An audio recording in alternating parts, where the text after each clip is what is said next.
Assalamualaikum dear students, welcome to the platform of Nan Academy. I am your host Mohammad Zulqarnain. तो students आज के इस video के अंदर हम 9th क्लास बायोलॉजी जो हमारी न्यू बुक है इसके chapter number 10 reproduction in plants बच्चों इसमें हम stages of life cycle of angiosperms इसका बच्चों हम सेकंड लेक्चर स्टार्ट करेंगे। बच्चों इससे पिछले लेक्चर के अंदर हमने लाइफ साइकिल ऑफ एंजियोस्पर्म्स जो था उसके इंट्रोडक्शन देखा, उसके अंदर हमने स्पोरोफाइट जनरेशन और गैमेटोफाइट जनरेशन को डिस्कस किया और इसके अलावा बच्चों हमने जो इसकी 6 स्टेजेस हैं बच्चों हमने उन 6 स्टेजेस के नाम को देखा जो कि आप लोगों की स्क्रीन के ऊपर शो हो रही हैं।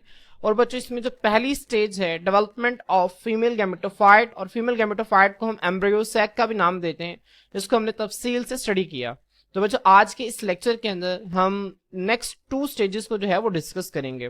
बच्चों सबसे पहले हम डिस्कस करेंगे development of male gametophyte pollen grain.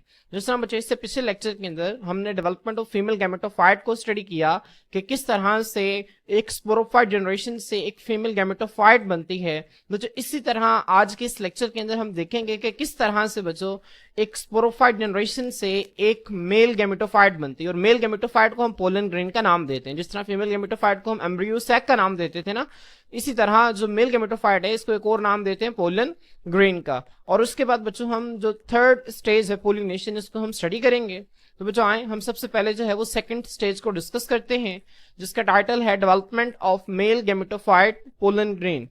बच्चों इसके हवाले से आपकी बुक के अंदर ये डायग्राम जो है ये बनी हुई है, आप लोगों ने इसको लाजमी तौर पे ड्रॉ करना है। आए मैं आप लोगों को व्हाइट बोर्ड पे इस डायग्राम को बनाना सिखाता हूँ और बच्चों आप लोगों ने मेरे साथ इसकी लाजमी प्रैक्टिस करनी और इसको अच्छी तरह से सुनना है, समझना है और फिर थ्योरी को इसके अकॉर्डिंग जो है वो याद करना है और अपने बुक के ऊपर आप लोगों ने लाजमी तौर पर पॉइंट्स बना लेने हैं। तो स्टूडेंट्स आए अब हम जो है इसको समझने के लिए व्हाइट बोर्ड की तरफ चलते हैं। आए अब हम जो है वो stages of life cycle of angiosperms इसकी सेकंड स्टेज को देखते हैं जिसमें हम डेवलपमेंट ऑफ मेल गैमेटोफाइट जिसको हम पोलन ग्रेन का नाम भी देते हैं इसको हम स्टडी करेंगे। बच्चों इससे पिछले लेक्चर के अंदर हमने डेवलपमेंट ऑफ फीमेल गैमेटोफाइट जिसको हम एम्ब्रियो सैक कहते हैं इसको स्टडी किया था, तो होपफुली आपको बहुत अच्छे तरीके से क्लियर हो गया होगा। तो बच्चों सबसे पहले आपने इसी तरह से एक फ्लावर ड्रॉ करना है। मैंने फ्लावर जो है वो ड्रॉ किया हुआ है और उसके कुछ पार्ट्स को लेबल किया हुआ है। बच्चों ये सेंटर में आपको कार्पल नजर आ रहा है, ये स्टिग्मा, ये स्टाइल और ये ओवरी और ओवरी के अंदर ओव्यूल्स मौजूद हैं। इसको हम इससे पिछले लेक्चर के अंदर कवर कर चुके हैं। तो बच्चों आज का जो हमारा टॉपिक होगा उसमें हमने मेल स्ट्रक्चर को स्टडी करना है फ्लावर के। और बच्चों आपको पता है कि फ्लावर का जो मेल रिप्रोडक्टिव स्ट्रक्चर है उसकी एक मुकम्मल गोल तय को बच्चों हम वर्ल जिसे कहते हैं, गोल तय को वर्ल कहते हैं। बच्चों जो वर्ल है जो मेल रिप्रोडक्टिव स्ट्रक्चर की उसको हम नाम देते हैं एंड्रोशियम का। किसका नाम देते हैं? एंड्रोशियम का। और एंड्रोशियम को बनाता कौन है बच्चों? एंड्रोशियम को बनाते हैं स्टेमन्स। स्टेमन्स के 2 हिस्से होते हैं, एक को नाम देते हैं फिलामेंट और एक को हम नाम देते हैं एंथर का। तो बच्चों यहाँ पे मैं आप लोगों के लिए इसको ड्रॉ कर देता हूं। बच्चों एक धागा है, धागानुमा स्ट्रक्चर होता है, इसको हम नाम देते हैं फिलामेंट का। और बच्चों इसके ऊपर जो है यहाँ पे अटैच होता है एक थैलीनुमा स्ट्रक्चर अटैच होता है जिसको हम नाम देते हैं एंथर का। और फिलामेंट और एंथर इन दोनों को मिला के बच्चों हम नाम देते हैं स्टेमन्स का। और स्टेमन की बच्चों एक पूरी गोल तय, एक पूरी वर्ल को हम नाम देते हैं एंड्रोशियम का। क्लियर? तो बच्चों यहाँ पे ये जो एंथर है ना, अब बच्चों एंथर जो है वो इस तरह बंद शक्ल के अंदर है, इस तरह से क्लोज है एंथर। अब बच्चों एंथर क्या हो कि अगर आप इस तरह से एंथर को अगर हम ओपन कर लें, ठीक है, जब हम इस तरह से एंथर को ओपन करेंगे तो हमें अंदर से क्या नजर आता है? वो जो हमें नजर आता है कि एंथर के अंदर जो है वो बहुत सारी थैलियां पड़ी हुई हैं, छोटी छोटी सी थैलियां पड़ी होती हैं। और जो उन थैलियों को हम नाम देते हैं पोलन सैक्स का। किसका नाम देते हैं बच्चों? पोलन सैक्स का नाम देते हैं। तो बच्चों यहाँ पे मैं आप लोगों के सामने इसको ओपन करके ड्रॉ कर रहा हूं। बच्चों यहाँ पे आप लोग देख सकते हैं this one is the filament. और बच्चों मैं एंथर को ओपन करके ड्रॉ कर रहा हूं। बच्चों यहाँ पे आप लोग देखें कि ये इस तरह से एंथर को मैंने दरमियान से 2 हिस्सों में कट कर दिया 2D स्ट्रक्चर के अंदर। और बच्चों अब इसके अंदर मुझे जो है वो बहुत सारी थैलियां नजर आएंगे। ठीक है, अब यहाँ पे मैं आपको इस तरह से दिखा सकता हूँ कि बहुत सारी इसके अंदर थैलियां होती हैं जिनको हम बच्चों नाम देते हैं पोलन सैक्स का। लेकिन बच्चों हम यहाँ पे अपनी आसानी के लिए सिर्फ एक थैली को ड्रॉ करेंगे। ठीक है, अब बच्चों यहाँ पे एक थैली को हम ओपन करके ड्रॉ कर लेते हैं। यहाँ पे अगर आप देखें तो बच्चों इस तरह से ये जो थैली है ये ओपन हुई हुई है। ठीक है, अब बच्चों इस थैली जो है इसको हम नाम देंगे पोलन सैक। किसका नाम देंगे बच्चों? पोलन सैक का नाम देंगे। ठीक है, अब बच्चों इस पोलन सैक के अंदर जो है वो काफी सारे सेल्स मौजूद होते हैं। बच्चों ये जो काफी सारे सेल्स हैं ना इनको हम नाम देते हैं डिप्लॉयड माइक्रोस्पोर मदर सेल्स। बच्चों किसका नाम देते हैं? डिप्लॉयड होते हैं बच्चों, इसी वजह से इन्हें डिप्लॉयड कहते हैं। और ये माइक्रोस्पोर मदर सेल हैं, ये ऐसे सेल्स हैं बच्चों जिन्होंने आगे जाके माइक्रोस्पोर्स बनाने हैं मियोसिस के जरिए। जिस तरह बच्चों हमने इससे पिछले लेक्चर के अंदर मेगास्पोर मदर सेल पढ़ा था ना बच्चों, इसी तरह यहाँ पे भी माइक्रोस्पोर मदर सेल, और वो कहां पर मौजूद होते हैं बच्चों, वो मौजूद होते हैं इस पोलन सैक के अंदर मौजूद होते हैं। ठीक है, अब बच्चों इसका मतलब ये हुआ कि पोलन सैक वो स्ट्रक्चर है जिसने आगे जाके स्पोर्स बनाने हैं और माइक्रोस्पोर्स बनाने हैं। मेरी बात समझ में आ रही है? तो बच्चों यहाँ पे जो पोलन सैक है ये स्पोरेंजियम के तौर पर एक्ट करेगा। किसके तौर पर एक्ट करेगा बच्चों? स्पोरेंजियम के तौर पर एक्ट करेगा। और बच्चों ये ऐसी स्पोरेंजियम, स्पोरेंजियम उस थैली को कहते हैं जिसके अंदर स्पोर्स लगते हैं। अब अगर बड़े बड़े स्पोर्स लगेंगे तो बच्चों उसको मेगास्पोरेंजियम कहेंगे, अगर छोटे स्पोर्स लगेंगे तो उसको हम माइक्रो स्पोरेंजियम कहेंगे। तो चूंकि बच्चों यहाँ पे छोटे स्पोर्स लगते हैं, मेल्स के अंदर जो स्पोर्स हैं वो साइज में छोटे होते हैं, तो बच्चों इसी वजह से इसकी स्पोरेंजियम जो है इसको भी हम माइक्रो स्पोरेंजियम का नाम देते हैं। क्लियर? अब बच्चों यहाँ पे काफी सारे जो हैं वो डिप्लॉयड माइक्रोस्पोर मदर सेल्स मौजूद होते हैं। हम यहाँ पे एक सेल जो है बच्चों इसको बड़ा करके देख लेते हैं।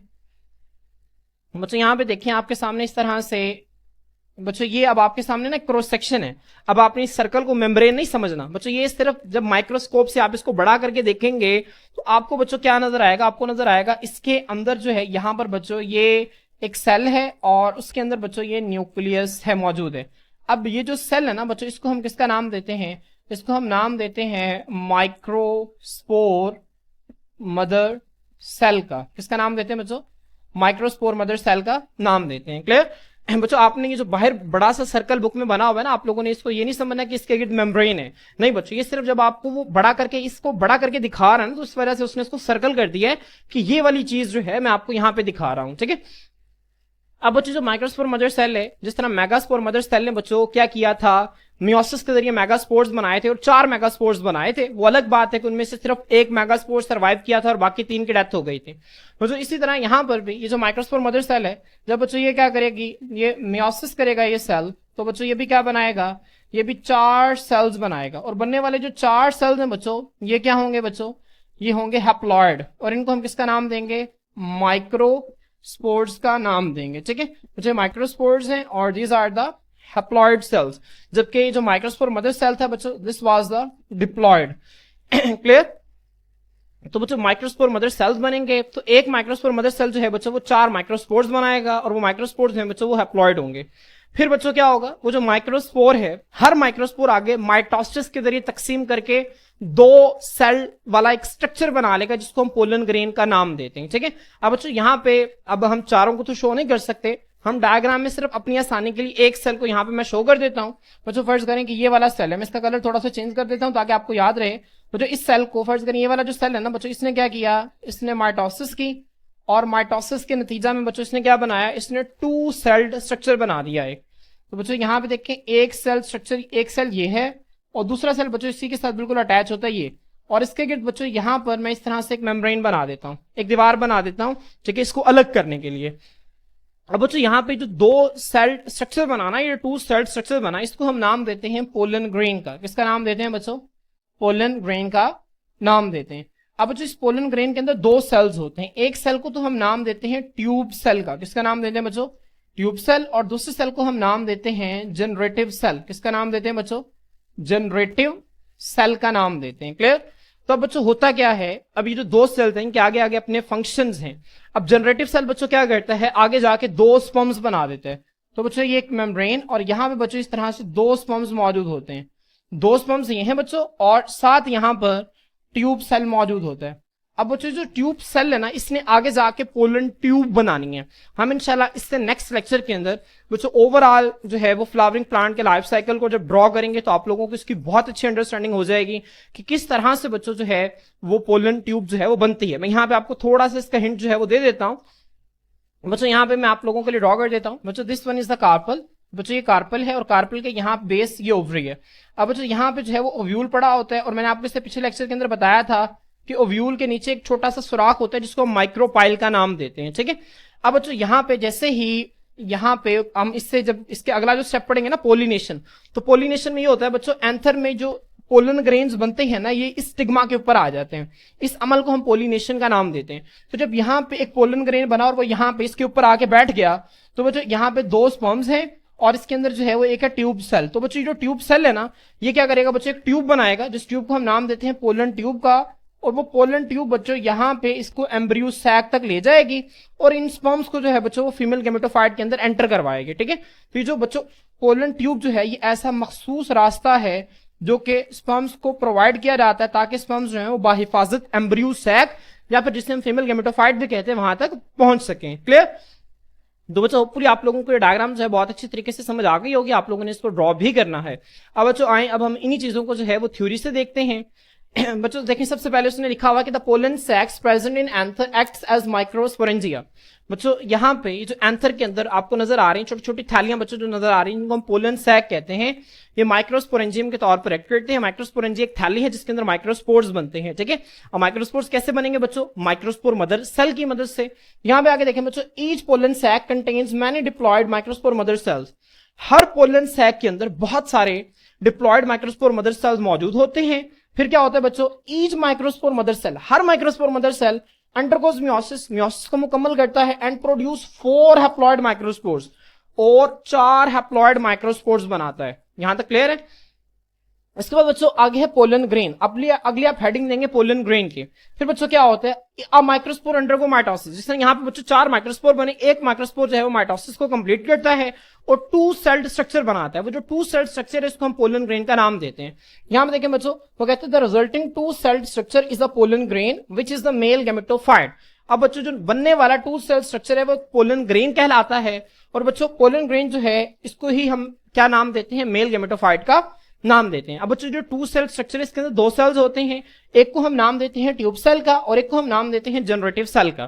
ट्यूब सेल क्या काम करता है बच्चों? 1 cell in pollen grain is the tube cell which will form the pollen tube. बच्चों ये पोलन ग्रेन के अंदर एक सेल होता है जिसको हम ट्यूब सेल का नाम देते हैं, जो कि पोलन ट्यूब बनाता है। और पोलन ट्यूब का मकसद क्या है बच्चों? इसका मकसद ये है कि ताकि स्पर्म्स की बाहिफाजत जो है एम्ब्रियो सैक तक मुंतकली की जा सके। उसके बाद जो दूसरा सेल है बच्चों वो है जनरेटिव सेल। जनरेट का मतलब भी पैदा करना होता है। एक ऐसा सेल है बच्चों जो कि 2 स्पर्म्स बनाता है। ठीक है, तो यहां पे देखें, the other cell is the generative cell which will form 2 sperms. और दूसरा सेल जो है बच्चों वो जनरेटिव सेल है जिसको हम जो कि आगे 2 स्पर्म्स बनाएगा। तो बच्चों जब एक ट्यूब सेल और 2 स्पर्म्स बन जाते हैं तो बच्चों यहाँ पे जो स्ट्रक्चर बनता है इसको हम पोलन ग्रेन का नाम देते हैं या फिर मेल गेमेटोफाइट का नाम देते हैं। तो बच्चों होपफुली आपके बहुत अच्छी तरीके से क्लियर हो गया होगा। तो स्टूडेंट्स आए, अब हम जो है वो थर्ड स्टेज को पोलिनेशन को स्टार्ट करते हैं। तो स्टूडेंट्स होपफुली आप लोगों को जो है वो डेवलपमेंट ऑफ मेल गेमेटोफाइट जिसे हम पोलन ग्रेन कहते हैं उसकी बहुत अच्छी अंडरस्टैंडिंग हो गई होगी। तो बच्चों आए, अब हम जो है वो थर्ड स्टेज को डिस्कस करते हैं जिसका टाइटल है पोलिनेशन। बच्चों पोलिनेशन होता क्या है ये आप लोगों ने जो है वो अपनी पिछली क्लासेस के अंदर भी पढ़ा होगा। बच्चों मैं आप लोगों को सबसे पहले डायग्राम से दिखा देता हूँ। मतलब यहाँ पे देख सकते हैं बच्चों, दिस इज इन दोनों स्टेमन। बच्चों इन दोनों को मिला के हम स्टेमन कहते हैं जिसमें ये फिलामेंट है और ये एंथर है। और बच्चों जो आपको नजर आ रहा है this one is the carpel, और कार्पल की बच्चों जो माउथ होता है इसकी जो ओपनिंग होती है इसको हम जो है वो स्टिग्मा कहते हैं। फिर इसको हम स्टाइल कहते हैं और इसको हम ओवरी कहते हैं। और ओवरी के अंदर यहाँ पे काफी सारे ओव्यूल्स मौजूद होते हैं। तो बच्चों मेल गेमेटोफाइट का फीमेल गेमेटोफाइट तक जाना बच्चों दिस इज द पोलिनेशन। तो हम पोलिनेशन की जब डिफाइन करते हैं तो हम कहते क्या है? मेल गेमेटोफाइट को बच्चों हम किसका नाम देते हैं? हम इसका नाम देते हैं पोलन ग्रेन का। और फीमेल गेमेटोफाइट को हम एम्ब्रियो सैक का नाम देते हैं। और पोलन ग्रेन्स बच्चों कहाँ पे होते हैं? अगर आपको देखें तो पोलन ग्रेन्स जो है वो इन पोलन सैक्स के अंदर होते हैं। और पोलन सैक्स कहाँ पे होती हैं बच्चों? एंथर के अंदर होती हैं। तो बच्चों हम पोलिनेशन की डेफिनेशन ये करते हैं कि transfer of pollen grains from the anther, ठीक है, एक फ्लावर के एंथर से किसी दूसरे फ्लावर के स्टिग्मा में। बच्चों ये जो आपको नजर आ रहा है स्टिग्मा में, यहां से एक पोलन ग्रेन का यहां पर आना, this is known as pollination. Transfer of pollen grains from the anther of one flower to the stigma of other. एक फ्लावर के एंथर से किसी दूसरे फ्लावर के स्टिग्मा में बच्चों पोलन ग्रेन्स का ट्रांसफर होना जो है इसको हम पोलिनेशन का नाम देते हैं। तो बच्चों आए, अब हम जो है बुक से इसके डेफिनेशन जो है इसको रीड करते हैं। मतलब देखें, अगर वो आपसे पूछा डिफाइन पोलिनेशन तो आप पहली लाइन नहीं लिखेंगे, आप लोग नीचे से लिखेंगे। पहली लाइन में रीड कर देता हूं जो आप लोगों की बुक में लिखी हुई है। वो कहते हैं द मेल गेमेटोफाइट जिसे हम पोलन ग्रेन कहते हैं, इसके अंदर स्पर्म्स होते हैं। बच्चों स्पर्म के अलावा इसके अंदर एक ट्यूब सेल भी होता है। ठीक है, उसके बाद है वाइल द फीमेल गेमेटोफाइट जिसे हम एम्ब्रियो सैक कहते हैं कंटेन्स एग। लेकिन एग के अलावा फीमेल गेमेटोफाइट के अंदर एक फ्यूयर न्यूक्लियस होता है और 5 नॉन फंक्शनल सेल्स भी मौजूद होते हैं। ठीक है, तो आपने इन पॉइंट्स को अच्छी तरह से याद रखना है। अगर आपने पिछले 2 लेक्चर्स लिए तो आप लोगों को इसकी बहुत अच्छी अंडरस्टैंडिंग हो रही होगी।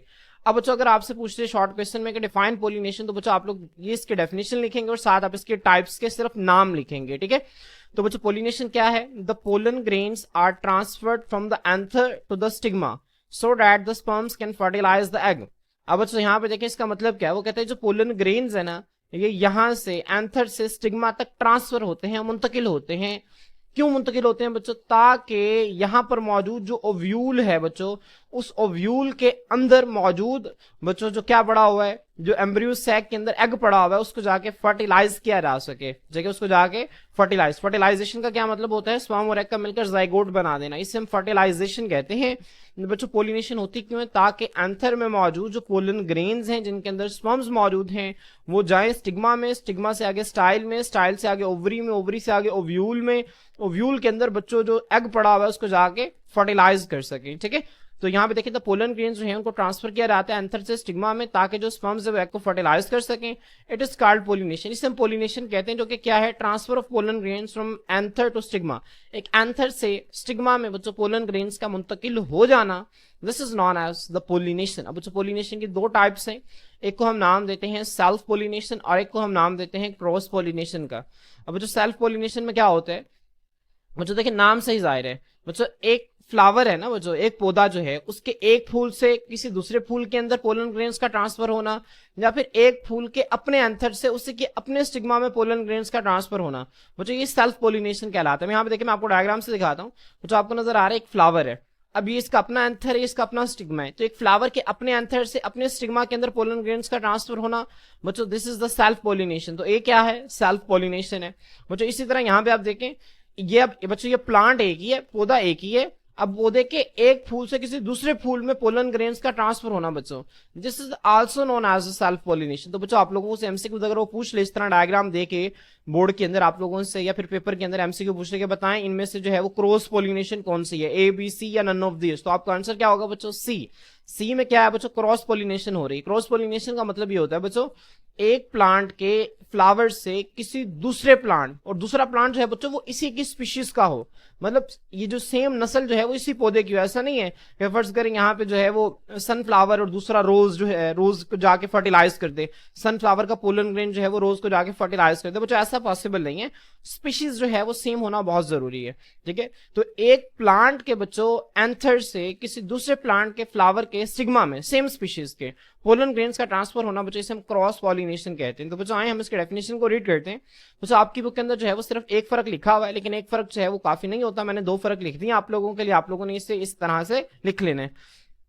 मुझे वो कहते हैं the transfer of pollens from the anther to the stigma of the same flower और another flower on the same plant is called self pollination. तो बच्चों होपफुली आपको ये डेफिनेशन समझ में आ गई होगी बच्चों, पोलन ग्रेन का ट्रांसफर होना सेम फ्लावर में या फिर एक फ्लावर से दूसरे फ्लावर में ऑफ द सेम प्लांट। मेरी बात समझ में आ रही है बच्चों? अगर मैं इस डेफिनेशन को आप लोगों के लिए दोबारा रीड करूं तो पोलन्स का ट्रांसफर होना एंथर से स्टिग्मा में सेम फ्लावर में या फिर किसी दूसरे फ्लावर में ऑफ द सेम प्लांट का दूसरा फ्लावर हो, तो इसमें पोलन ग्रेन्स का एंथर से स्टिग्मा तक ट्रांसफर होना इसे हम सेल्फ पोलिनेशन कहते हैं। मतलब एक जो पौधा है वो अपनी पोलिनेशन जो है वो खुद ब खुद ही कर रहा है। ठीक है, अब बच्चों it does not require an external agent, बच्चों यहाँ पे किसी एक्सटर्नल एजेंट की जरूरत नहीं होती, पौधा जो है वो खुद ब खुद ही जो है वो अपनी जो है पोलिनेशन खुद ब खुद कर लेता है, हमें किसी थर्ड एजेंट की जो है वो जरूरत नहीं होती। अब बच्चों यहाँ पे अगर आप देखें क्रॉस पॉलिनेशन जो है इसको देखें, जिसमें क्या होता है बच्चों, the transfer of pollens from the anther of one plant to the stigma of a flower on a different plant of the same species. अब बच्चों ये इंपॉर्टेंट चीज है बच्चों, यहाँ पे देखें पोलन ग्रेन्स का ट्रांसफर होना, the transfer of pollens from one plant, बच्चों यहाँ पे आप देखें एक प्लांट से पोलन ग्रेन्स का ट्रांसफर होना। बच्चों आगे क्या कहते हैं? ठीक है, वो कहते हैं from the anther one plant to the stigma of a flower on a different plant of the same species. बच्चों ये देखें, ये एक अलग प्लांट है और ये एक अलग प्लांट है। ठीक है, तो ये डिफरेंट प्लांट है, लेकिन ये जो अलग प्लांट है इसकी स्पीशीज सेम है, इसकी नस्ल सेम है। मेरी बात समझ में आ रही है? तो बच्चों ये सेम स्पीशीज का एक डिफरेंट प्लांट है और सेम स्पीशीज के डिफरेंट प्लांट के फ्लावर के स्टिग्मा के अंदर, ठीक है, इस फ्लावर के एंथर से इस फ्लावर के स्टिग्मा के अंदर पोलन ग्रेन्स का ट्रांसफर होना बच्चों, इसे हम क्या कहते हैं? इसे हम क्रॉस पॉलिनेशन का नाम देते हैं। बच्चों जाहिर सी बात है, एक फूल जो है वो यहाँ पर एक जगह पे पड़ा, दूसरा फूल जो है वो किसी दूसरी जगह पे है, किसी दूसरा पौधा जो है, तो बच्चों इतनी दूर जो है वो पोलन ग्रेन्स ट्रांसफर जो है वो खुद ब खुद नहीं हो सकते, तो उनको ट्रांसफर करने के लिए हमें किसी एक्सटर्नल एजेंट की जरूरत होती है। इसमें बच्चों इनमें जो एयर आ सकती है, हवा आ सकती है, इसमें इंसेक्ट्स आ सकते हैं, हशरात आ सकते हैं, इसके अलावा बच्चों ह्यूमंस खुद हो सकते हैं, बाकी कुछ परिंदे हो सकते हैं जो कि क्रॉस पॉलिनेशन जो है वो करवाते हैं। तो it requires an external agent, इसमें बच्चों जो है वो एक एक्सटर्नल एजेंट की जरूरत होती है। अब बच्चों आमतौर पर ज्यादातर जो क्रॉस पॉलिनेशन जो करवाते हैं ना, ठीक है, वो एक विंड है, एक हवा करवाती है, और दूसरे बच्चों इंसेक्ट्स करवाते हैं। अब बच्चों जो आपको फ्लावर्स नजर आते हैं, इनके कलर्स जो हैं, पेटल्स, पत्तियों के कलर इनके ब्राइट होते हैं। तो इनके पेटल्स के कलर ब्राइट क्यों होते हैं? ये इंसेक्ट्स को अट्रैक्ट करने के लिए होते हैं, ताकि वो ब्राइट कलर्स हैं वो इंसेक्ट्स को अट्रैक्ट करें। जब हर्षात जो हैं बच्चों उनकी तरफ खींचे चले आएंगे, तो जैसे ही बच्चों उस फूल से रस चूसेंगे, तो एंथर के अंदर से जो पोलन ग्रेन्स हैं वो उस इंसेक्ट के साथ जो है वो अटैच हो जाएंगे, स्टिक हो जाएंगे। जब वो उसके साथ चिपक जाएंगे, जब वो बच्चों उसी स्पीशीज के किसी दूसरे फूल के ऊपर जाके बैठेगा, तो वहां पे उसके पोलन ग्रेन्स गिर जाएंगे। जब वहां पे उसके पोलन ग्रेन्स गिर जाएंगे बच्चों, तो वहां पे वो जो पोलन ग्रेन है ना बच्चों, वो क्या करेगा, उसके अंदर जो स्पर्म्स हैं, वो वहां पे जो फीमेल गैमेटोफाइट के अंदर एग है उसको जाके फर्टिलाइज कर देगा। क्लियर? तो बच्चों होपफुली आप लोगों को इसकी बहुत अच्छी अंडरस्टैंडिंग हो गई होगी। बच्चों इंशाल्लाह नेक्स्ट लेक्चर के अंदर बच्चों हम फर्टिलाइजेशन को और बच्चों जो जनरल जो है लाइफ साइकिल ऑफ एंजियोस्पर्म्स, जो कि आपने किस तरह से इसको ड्रॉ करना है, इसको हम जो देखेंगे। बच्चों आज के लिए इतना ही। अल्लाह हाफिज।